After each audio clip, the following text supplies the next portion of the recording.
Perkenalkan, saya Acing. Saya merupakan salah satu pemimpin di Family Carousel Awesome Gading Kirana. Pada kesempatan ini saya mau sharing mengenai pengalaman saya mempraktekkan SS dengan buku Day by Day.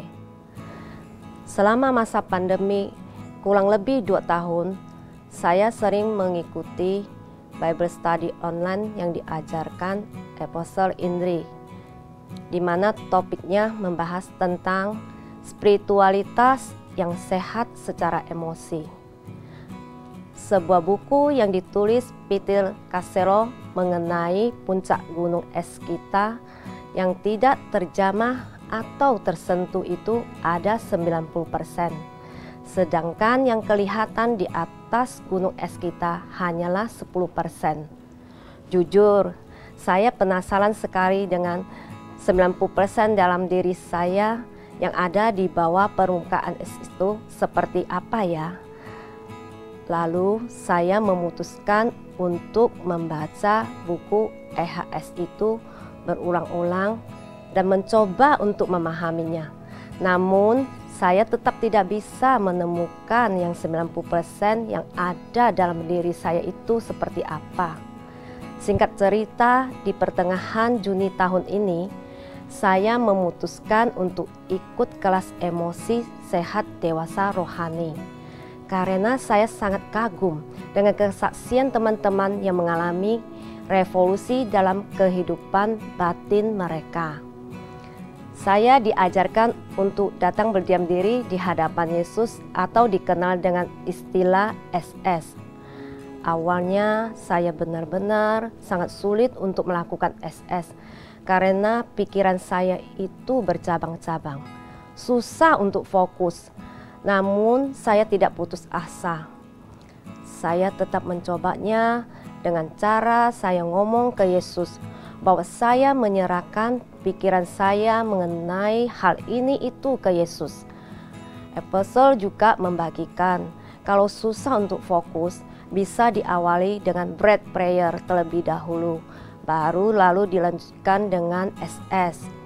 Saya mencoba melakukannya dan memang benar dengan bread prayer di awal itu sangat menolong saya waktu melakukan SS.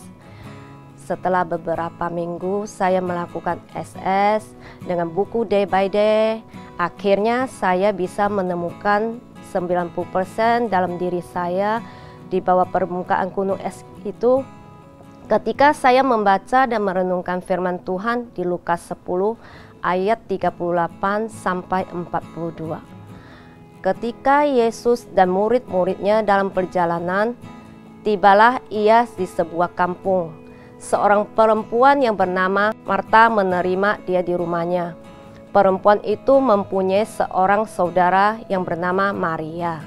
Maria ini duduk dekat kaki Tuhan dan terus mendengarkan perkataannya. Sedang Marta sibuk sekali melayani. Ia mendekati Yesus dan berkata, "Tuhan, tidakkah engkau peduli bahwa saudaraku membiarkan aku melayani seorang diri? Suruhlah dia membantu aku." Tetapi Tuhan menjawabnya, "Marta, Marta, engkau khawatir dan menyusahkan diri dengan banyak perkara, tetapi hanya ada satu saja yang perlu. Maria telah memilih bagian yang terbaik, yang tidak akan diambil daripadanya." Lalu saya baca dengan suara perlahan-lahan, saya juga merenungkannya dan bercermin pada diriku sendiri. Ternyata saya ini mirip Marta yang selalu sibuk dengan aktivitas rutinitas saya yang sehari-hari sebagai seorang istri dan seorang mama. Setiap agenda pekerjaan yang sudah saya rencanakan harus selesai hari itu juga. Saya merasa sangat frustrasi ketika suami dan anak tidak bisa mengikut ritme hidup saya. Saya menjalani ritme kehidupan yang tergesa-gesa. Manusia batin saya juga mudah cemas karena terganggu oleh banyak hal-hal di pikiran saya. Saya tidak seperti Maria yang bisa memberi perhatian atau memusatkan hidupnya kepada Yesus. Dari renungan firman ini membuat saya lebih mengenal diri saya, bahwa emosi saya tidak sehat selama ini. Setelah praktek SS, pikiran saya jadi lebih tenang dan ritme hidup saya juga menjadi lebih perlahan. Melalui firman Tuhan Mazmur 37 ayat 7a, berdiam dirilah di hadapan Tuhan dan nantikanlah Dia.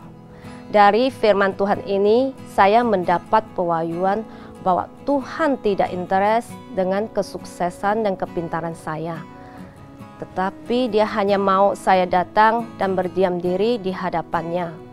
Seperti analogi yang saya dapat, di mana papa biologis saya yang sangat merindukan waktu kebersamaan dengan saya sebagai anaknya. Saya sangat bersyukur bisa belajar di kelas emosi sehat dewasa rohani bersama Apostle.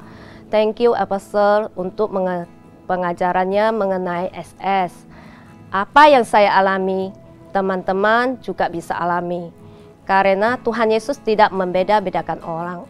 Oleh karena itu, saya mendorong jemaat GGA maupun teman-teman online kami untuk bisa datang berdiam diri di hadapan Tuhan, agar kita bisa mengenal diri kita sendiri untuk mengenal Allah.